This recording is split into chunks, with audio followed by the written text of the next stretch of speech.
मलाही वाटलं नव्हतं की इतक्या लवकर मी दुबईला सोडून जाईल.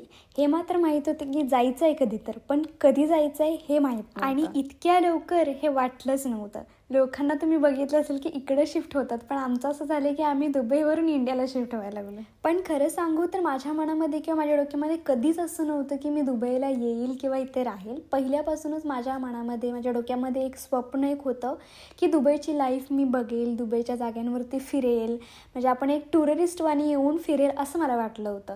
पण कधीच अपेक्षा नव्हती की इतकं म्हणजे मी वर्षापेक्षा जास्त राहील, इतकं मला देवाने दिलेलं आहे. ते म्हणतात ना, मी फूल मागितलं होतं पण देवाने मला पूर्ण बाग दिलेली आहे. असं माझ्यासोबत घडलेलं आहे. खूप काही गोष्टी मी इथं अर्न केलेल्या आहेत. मला खूप सारे नवीन लोक मिळाले, खूप काही नवीन शिकले मी.